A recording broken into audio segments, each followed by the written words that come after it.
in Cleveland, Ohio, and I held my mother's gun to my head, and I wanted to blow my brains all over her wall.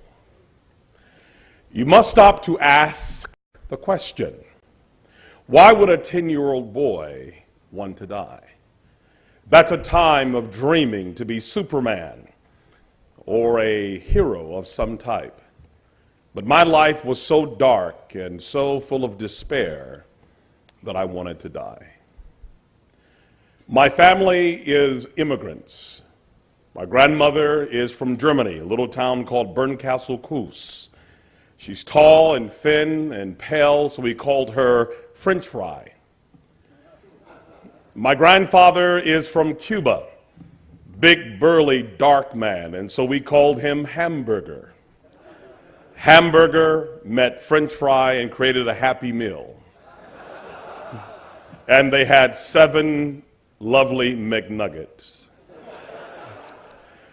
But in Ohio, during that dispensation of time, it wasn't looked upon well for a black man to be married to a white woman. So they hid that from society in most cases.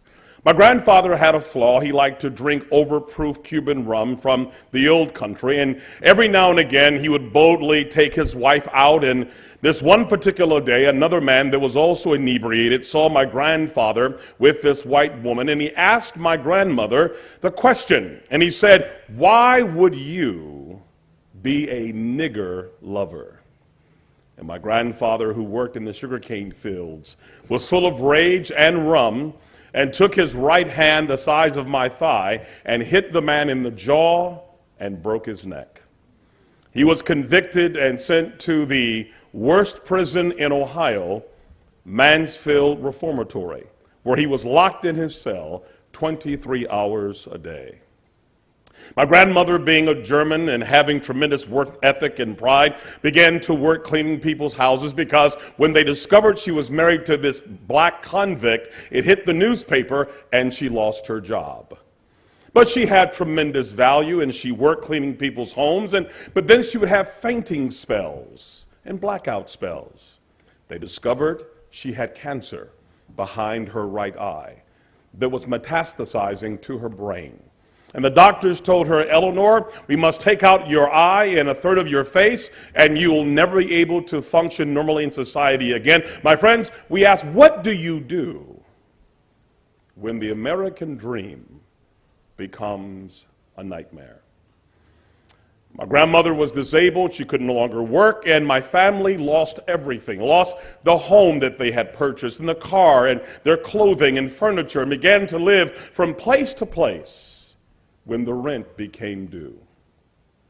Out of these 7 children, my mother was the oldest. At this time, she was 14 years of age. She had 3 brothers. They belonged to a gang called the Devil's Disciples, where they would use heroin, and they were addicted to drugs as young teenagers. And there was a pimp in the community named Larry who would prey upon young, beautiful women. And my mother, who's mulatto, who was half German and half Cuban, just a beautiful radiance of charm and beauty, was asked by Larry. He asked her, "What is school doing for you?" She's 14 years old. He said, "Your mother's dying, your father's in prison, your 3 brothers are on heroin. What is school doing for you?" He said, "You are sitting on a gold mine." She said, "Where?" He said, "You're sitting on it." It's called being turned out. And at age 14, my beautiful mother became a call girl, selling her young body to grown men for money. And during that time, as she was selling herself to strangers, she got pregnant. We call it having a trick baby. You're turning a trick, as they say in the business, and now you're pregnant. And the pimp said, "There's no way we can make a living here with you being pregnant." So they tried to get rid of the baby. They gave her alcohol to drink. They threw her downstairs. They put a hanger up her body and poked the baby with holes to try to kill it. The baby was not killed, but he was born premature.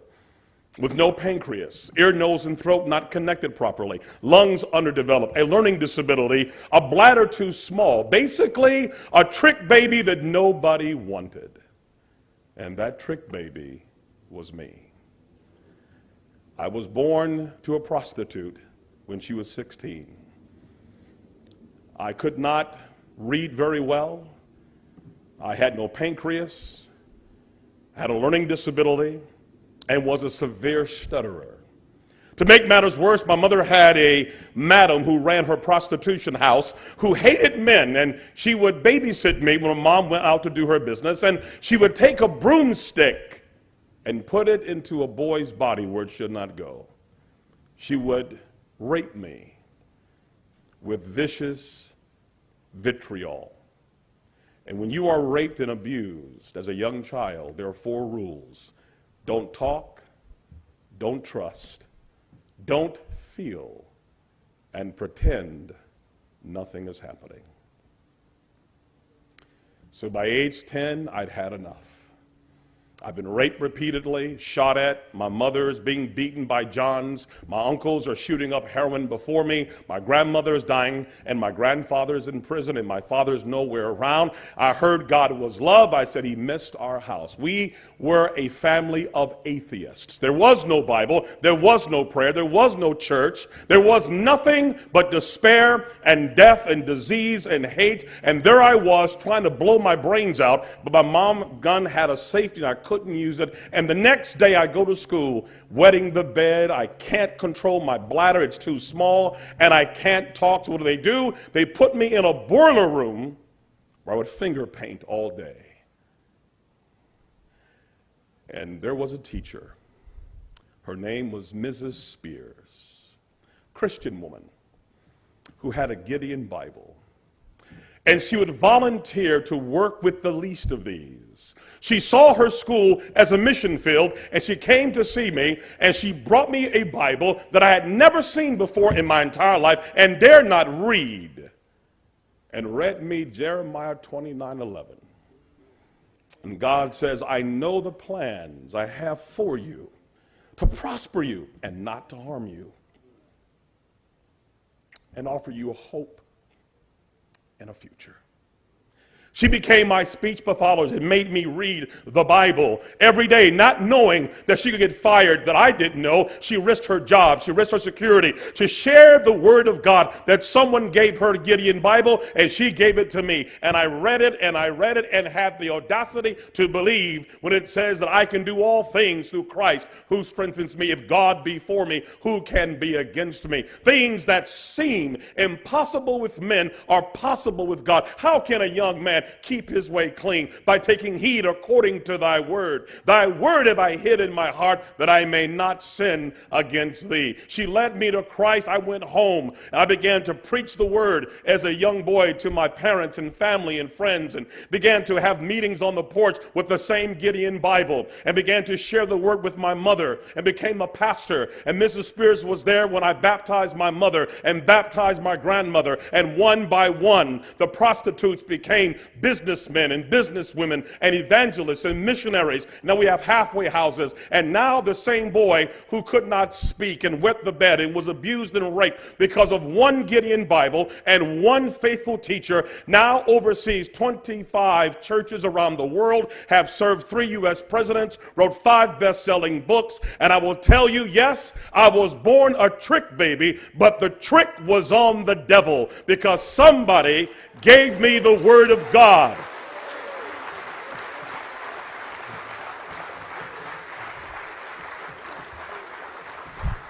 And so now we teach people who are like us. My family is involved in missionary work, and we help other young families that were like ours to understand everything you've gone through in life is a down payment on your destiny. God will turn your pain into power, your wounds into wisdom, your scars into stars, your stumbling blocks into stepping stones, and your failure into fortune, if you simply understand that it's not just a good book, it's not just pedantic nomenclature and academic jargon, it is the living word of God. And when you put it inside of a child and inside of a prostitute, inside of a drug addict, something begins to happen. Jeremiah said it's like fire shut up in my bones. And now the boy that can't talk can't shut up about Jesus Christ and the power of the word of God. Thank you from the bottom of my heart. Thank you for sharing the word of God.